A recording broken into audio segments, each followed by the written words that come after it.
Hello student, मैं Gurpreet Singh spark institute के official YouTube channel से आज की वीडियो की बात करूं तो आप सभी जानते हो 27 Feb shift number 1 class 4th का एग्ज़ाम हो चुका है। ये वीडियो उन बच्चों के लिए काफ़ी फ्रूटफुल रहेगी जिनका 28 फेब को एग्ज़ाम है या अपकमिंग 1 मार्च को एग्ज़ाम है। तो ज़्यादा टाइम ना लेते हुए मैं सीधा ही क्वेश्चनों की तरफ बढ़ूंगा। और अनदर पॉइंट, ये वीडियो उन बच्चों के लिए भी इंपॉर्टेंट है जिनका अपकमिंग डेज में जेकेएसएसबी का जो एग्ज़ाम आने वाला है। जैसे मैं बात करूँ कश्मीरी माइग्रेंट का एसआई, इवन असिस्टेंट कंपाइलर, आने वाले जो फाइनेंस सब इंस्पेक्टर का जो एग्ज़ाम है उसमें भी रीजनिंग की वेटेज 20 नंबर की है। तो ये वीडियो उन सभी बच्चों के लिए भी फ्रूटफुल होगी। तो जिनका तो एग्ज़ाम है 28 को और 1 मार्च को, तो वो तो डेफिनेटली इस वीडियो को देख के जाएं। इस वीडियो को देखने के बाद उनके एग्ज़ाम में कम से कम नंबर्स जो रहेंगे उनमें 10-15 नंबर का इंक्रीमेंट डेफिनेटली होगा।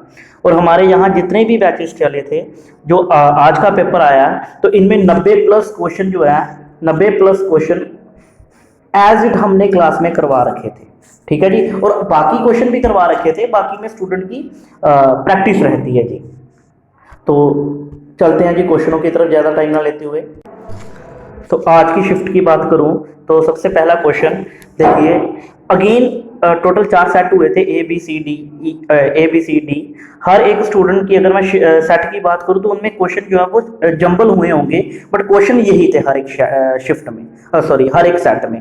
तो जिस भी आई थिंक ये सी सेट का पेपर था, तो जिस भी स्टूडेंट ने मेरे को पेपर दिया था तो उसका 20 नंबर 1 पे क्वेश्चन ये था। मे बी ए सेट वालों में ये क्वेश्चन जो है वो 25 या 26 पे भी रहा होगा, तो इस तरह से था। तो क्वेश्चन नंबर 21 सबसे पहले आप खुद से सॉल्व करिए, फिर इस वीडियो को पॉज करके खुद से सॉल्व करिए, फिर उसके बाद इस वीडियो को कंटिन्यू करिए और देखिए कि टीचर इस क्वेश्चन को किस अप्रोच के साथ सॉल्व करता।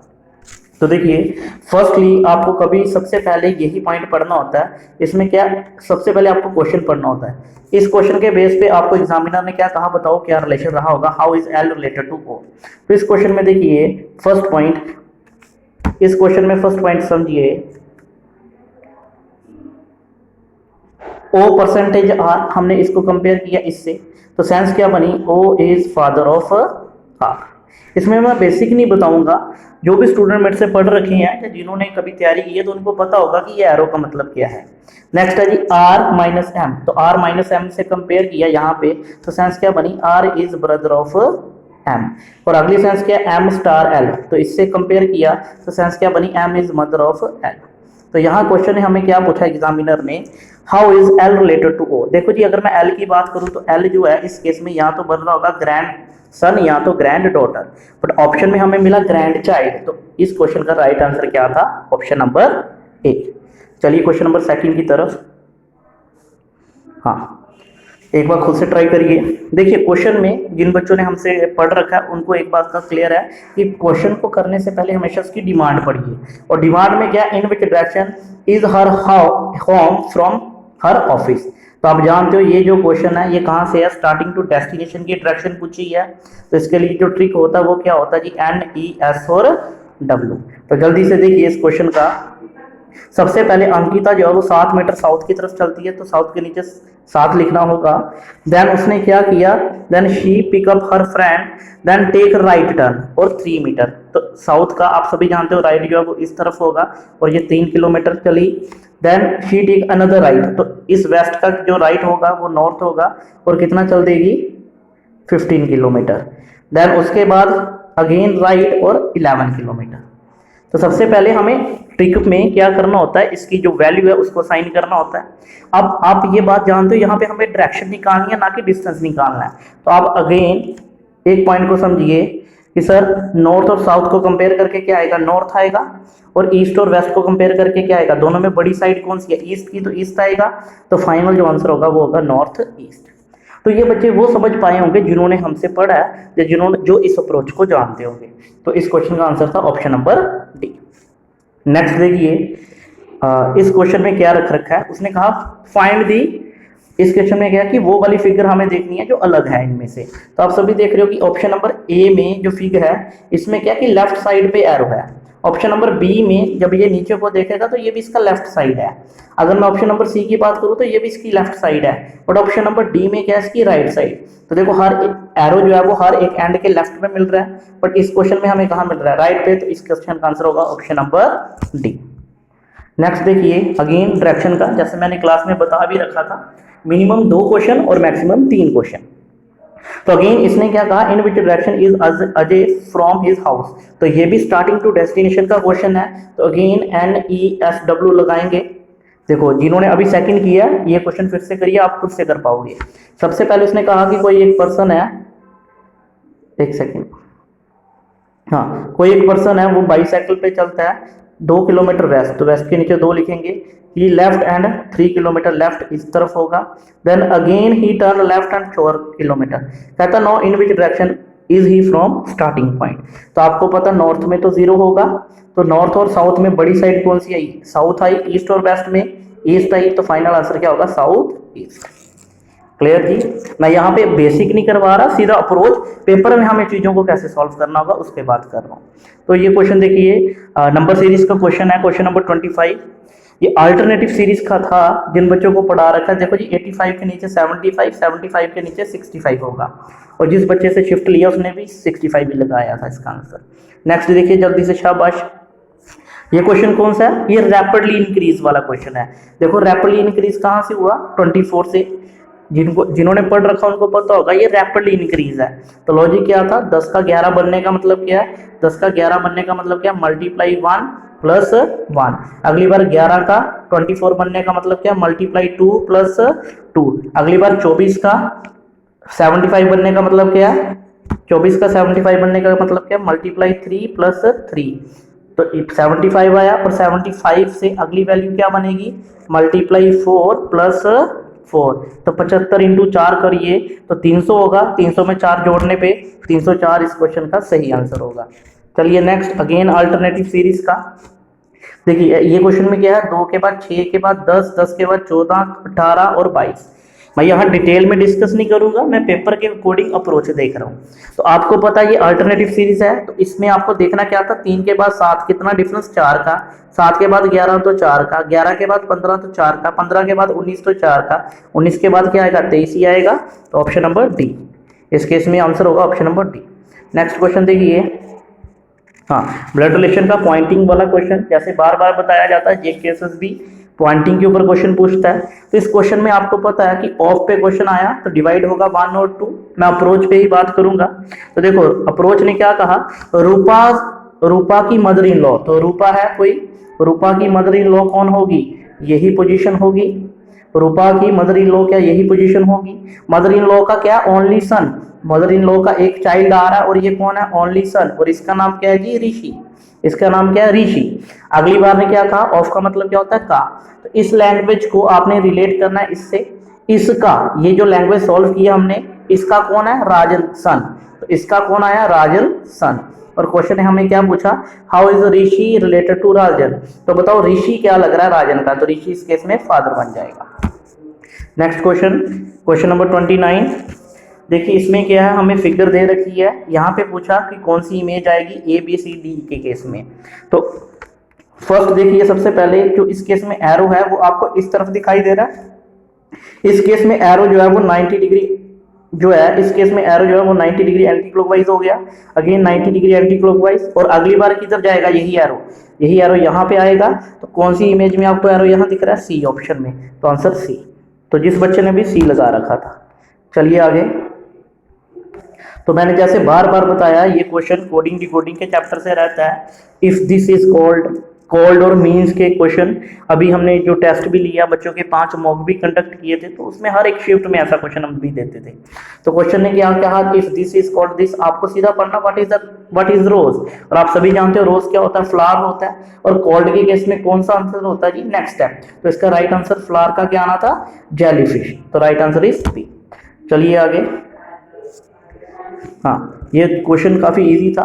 ग्रास का क्या होता है, लॉन बनता है। क्रॉप का क्या होता है, आपको पता फसल जो होती है वो फील्ड में ही देखने को मिलती है। एनालॉजी का क्वेश्चन था। नेक्स्ट अगेन कोडिंग डिकोडिंग का था क्वेश्चन। ये इसको बोलते हैं जी कंडीशनल कोडिंग। क्वेश्चन कुछ भी नहीं है, आपको ये लेटर्स दिए गए हैं, ये उनके कोड दिए गए हैं। उसने कहा नॉलेज का कुछ कोड क्या होता है, तो आपको पता है जी के यहाँ लिखा है और के सामने कोड क्या है आर। तो उस क्वेश्चन के जो ऑप्शन होगा वो क्या दिखेगा, सबसे पहले तो आपको आर दिखेगा स्टार्टिंग पे, ऑप्शन 1 तो फॉल्स हो जाता है। आगे नॉलेज में नेक्स्ट वर्ड है एन, तो एन का कोड क्या दिख रहा है आपको एफ, तो आर के बाद एफ। देखो हर ऑप्शन में एफ, हम क्यों चेक करें, थर्ड पोजीशन पे एम है, हम क्यों चेक करें। हाँ अगले में एक दो में एच है, एक में एम है, तो हम इसकी फोर्थ पोजीशन देखेंगे डब्ल्यू, और डब्ल्यू का कोड क्या है एच, जबकि फोर्थ ऑप्शन भी गलत हो जाता है। तो अगली बार फोर्थ पोजीशन पे भी एच है, फिफ्थ पे क्या है एल, तो एल का कोड देखो सी, यहाँ पे है जी बी और यहाँ पे है जी सी, तो option second is your right answer. Clear. हाँ क्वेश्चन नंबर 33 की अगर मैं बात करूं तो ये सब्स्टिट्यूशनल कोडिंग का क्वेश्चन है जी। ये भी कोडिंग डिकोडिंग से भी 3 क्वेश्चन आ रखे हैं। क्वेश्चन ने क्या कहा, हॉट फिल्टर्ड कॉफी का कोड दिया गया है, वेरी हॉट डे का भी दिया गया है। आप 1 2 3 और 3 5 6 को जब कॉमन देखोगे, जिन्होंने पढ़ रखा है इस टाइप को, तो आप देख रहे हो 3 और 3 कॉमन है। अगर 3 और 3 कॉमन है तो कॉमन कौन हुआ, हॉट कॉमन हो गया, तो मतलब हॉट का कोड क्या हुआ 3 हुआ। इसको बोलते हैं कि डायरेक्ट कोडिंग, सब्स्टिट्यूशनल कोडिंग का पार्ट है ये। देन इसमें देखो जी कौन सा वर्ड कॉमन है, 5 कॉमन है, और लैंग्वेज में क्या कॉमन है, डे कॉमन है, इधर भी डे कॉमन है। तो सर 3 और 5 का कोड बाहर हो जाता है, तो इधर बचा क्या वेरी, बचा क्या 6। तो क्वेश्चन ने पूछा वेरी का कोड क्या है, तो ऑप्शन नंबर डी। चलिए आगे अगेन देखिए एक और क्वेश्चन आ जाता है। उसने कहा ये जो क्वेश्चन है ये आपका क्वेश्चन कोड, अगर मैं बात करूं डायरेक्शन चेंज का क्वेश्चन है ये, जिसको आप एंगल बेस्ड भी बोलते हो। कहता Suresh is facing toward east in a classroom, his teacher ties A black cloth around his neck. देखो ये ऐसी कहानी जोड़ रखी होगी। उसके बाद उसने मेन पॉइंट क्या कहा, उसने स्पिन किया उसको क्लॉकवाइज 3.5 टाइम, मतलब क्लॉकवाइज 3.5 का मतलब क्या है, एक स्पिन का मतलब क्या, पूरा चक्कर का लगाना, एक स्पिन का मतलब क्या, पूरा चक्कर का लगाना। तो उसने 3 टाइम पूरा चक्कर लगाया तो अगेन सेम डायरेक्शन में रहा, और हाफ का मतलब क्या होगा, ऑपोजिट देखना शुरू कर देगा। फिर सुरेश ने क्या किया 4 एंड क्वार्टर, तो 4 चक्कर तो लगाए सेम डायरेक्शन में, 1 2 3 और 4, मतलब वो सेम ही डायरेक्शन में रहा। और क्वार्टर का मतलब क्या होगा, क्वार्टर का मतलब 1/4, तो अगेन क्लॉकवाइज है तो इधर देखना शुरू कर देगा। और लास्ट में उसने क्या कहा, अब फाइनली देख इस तरफ है इस तरफ, फिर उसने क्या कहा again he is R spin 1.5, तो 1.5 क्या होगा, ये होगा, और हाफ इसका क्या होगा, नीचे की तरफ। तो क्वेश्चन ने कहा बताओ सुरेश अब किधर देखेगा, तो किधर देखेगा जी आपका ये इस समय साउथ की तरफ। अगेन ये क्वेश्चन अप्रोच के साथ भी होता है, ट्रिक के साथ भी होता है, लेफ्ट राइट का ट्रिक होता है इसमें। हाँ चलिए अगला पॉइंट देखिए, काफी अच्छा क्वेश्चन था ये। कंपोजिट का कोड 100 है और प्राइम का पूछा है। देखो बच्चे मोस्टली क्या कर रहे थे इस क्वेश्चन में, सी की वैल्यू 3, ओ की 15, टाइम वेस्ट करना शुरू। भाई साहब कंपोजिट 100 का मतलब क्या है, 100 एक कंपोजिट नंबर है। कंपोजिट नंबर होता है जिस नंबर के मोर देन 1 फैक्टर होते हैं। और उसने कहा प्राइम नंबर कौन सा होगा इन ऑप्शन में, तो आप जानते हो 9 तो होगा ही नहीं, क्योंकि मोर देन 1 फैक्टर है, ये तो कंपोजिट है। तो option number see your right answer. चलिए 36 क्वेश्चन देखिए। 36 क्वेश्चन में क्या लिख रखा है, उसने कहा which of the following is not in the same matter. बताओ ओड वन का क्वेश्चन पूछा है, इनमें क्या ये तीनों ट्रायंगले एक दूसरे को अलग अलग करके मैच कर रही हैं, अलग अलग करके जोड़ रही हैं, बट इसमें क्या ये तीनों का एक साथ कॉम्बिनेशन बता दिया गया है, तो इसमें यही क्या होगा इसका ओड वन। नेक्स्ट 37 क्वेश्चन, ये ब्लड रिलेशन का क्वेश्चन है जी। देखिए X is brother of Y, X brother है वाई का। नेक्स्ट एंड भी एक्स को रिप्रेजेंट करेगा, और यही एक्स जो है थोड़ा साइड पे बनाते हैं जी, x is brother of y, and मतलब यही है x जो है वो सन किसका है, z का। अगले ने कहा z is husband of w, z is husband of w, ठीक है जी। कॉमे का मतलब अगेन फर्स्ट पर्सन मतलब z ही होगा, और यही z जो है वो आगे सन किसका है, m का, ठीक है जी। आगे स्टेटमेंट ने क्या कहा, and son of M and brother, और यही जेड ब्रदर किसका जी, एस का। क्वेश्चन ने कहा बताओ इस केस में डॉटर इन लॉ कौन होगी, तो सर इस केस में डॉटर इन लॉ आपको डब्ल्यू ही तो दिख रही है, तो option number see your right answer. चलिए आगे, ये सर वेन डायग्राम का क्वेश्चन है। बार बार आज ही जस्ट क्लास में भी मैंने जो आपका स्टूडेंट है जेकेएसएसबी सब इंस्पेक्टर के लिए फाइनेंस का, उसमें भी ऐसे क्वेश्चन करवाए थे, और भी डिटेल में करवाए थे। तो इस क्वेश्चन में क्या होता है, इसमें बता रखा कि सर जो बिगर ट्रायंगल है वो इसको डिफाइन कर रहा है। अब ध्यान से पढ़ रहे होंगे तो यहाँ पे लिखा है इंडिकेट आर्टिस्ट, ये साइंटिस्ट को, एंड सो ऑन। तो क्वेश्चन ने कहा कि कितने ऐसे पर्सन हैं या आर्टिस्ट हैं, बट वो क्या नहीं होने चाहिए, कितने those artist who are doctor, वो आर्टिस्ट फाइंड करने हैं जो क्या हो doctor, as well as figure represent those who are doctor as well as, देखो उसने कहा कि वो वाले हमें आर्टिस्ट फाइंड करने हैं जो डॉक्टर भी हो, डांसर भी हो और साथ में साइंटिस्ट भी हो। तो तीनों का कॉम्बिनेशन पूछा, चारों का एक देखा जाए तो चारों का कॉम्बिनेशन होता है सेंटर वाली वैल्यू चारों की। तो ये ऑप्शन नंबर बी मतलब एच यहाँ पे आपका राइट आंसर होगा। नेक्स्ट देखिए 39th क्वेश्चन, अगेन ये वेन डायग्राम का ही क्वेश्चन है।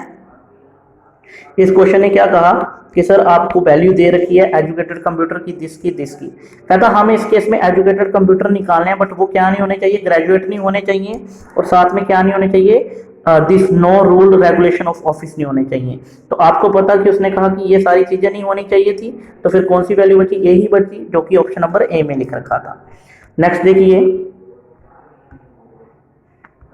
हाँ लास्ट क्वेश्चन हमारा क्वेश्चन नंबर 14 अगेन। तो बाकी हमारे आप अगेन एक और इम्पोर्टेंट इंफॉर्मेशन शेयर करना चाहता हूँ कि हमारे न्यू बैचेस, अगर मैं बात करूँ कुछ बच्चों की डिमांड है जी ऑनलाइन बैच को लेके, तो जो कश्मीर से हैं या पर्टिकुलर नहीं हमारे ऑफिस में विजिट कर सकते, हमारे ऑलरेडी इस समय कम से कम 16-17 बैच चल रहे हैं ऑफलाइन, बट ऑनलाइन हमारा एक ही फाइनल बैच होगा जो रात को 9 बजे से लेकर 11 बजे तक स्टार्ट किया जाएगा, जो हम फाइनेंस और एसआई का कर रहे हैं। जो भी बच्चा इंटरेस्टेड है, इनरोल करना चाहता है, जो डेमो लेक्चर भी फ्री में लेना चाहता है, तो इस नंबर पे व्हाट्सएप कर दीजिए, आपको पूरी डिटेल मिल जाएगी। और क्वेश्चन नंबर 14 की तरफ बढ़ते हैं जी। क्वेश्चन नंबर 14 की तरफ देखिए, 14th क्वेश्चन अगर मैं बात करूं, ये इमेज है, ये फिगर सीरीज कंप्लीशन का क्वेश्चन रहता है। तो इसमें क्या होता है, एंटी क्लॉकवाइज क्लॉकवाइज चीज़ों को ध्यान देना होता है। इसमें क्या है कि अगर ये जो आपका स्क्वायर एक दिए रखा है, इस क्वेश्चन में आपको एक स्क्वायर दे रखा है और जो फील्ड नहीं है ये यहाँ से यहाँ चला जाता है, तो मतलब ये क्लॉकवाइज 45 डिग्री टर्न करता है, क्लॉकवाइज 45 डिग्री, और जो भरा हुआ सर्कल है ये एंटी क्लॉकवाइज जाता है। तो इस केस में भरा हुआ सर्कल एंटी क्लॉकवाइज जाएगा। अगर ये यहाँ पे है तो ये कहाँ पे आ जाएगा, सेंटर पे आ जाएगा भरा हुआ। और ये जो आपका है खाली वाला सर्कल, सॉरी सर्कल नहीं, अगर मैं बात करूँ स्क्वायर, तो ये क्लॉकवाइज जाएगा। तो यहाँ पे option number A your right answer. ये कहने का मतलब ये जो क्वेश्चन रहता है ये आपका प्रेजेंस ऑफ माइंड होता है, ऑब्जर्व करना चीज़ों को। तो उम्मीद करता हूँ आपको आज का सेशन पसंद आया होगा। तो ऐसे ही हम जो आगे वाली शिफ्ट है उनका रिव्यू भी अपने चैनल पे देंगे। तो जिन्होंने अभी तक चैनल नहीं सब्सक्राइब कर रखा तो वो प्लीज़ इस चैनल को जो है सब्सक्राइब भी कर लें। तो बाकी मिलते हैं जी नेक्स्ट वीडियो में। Thank you.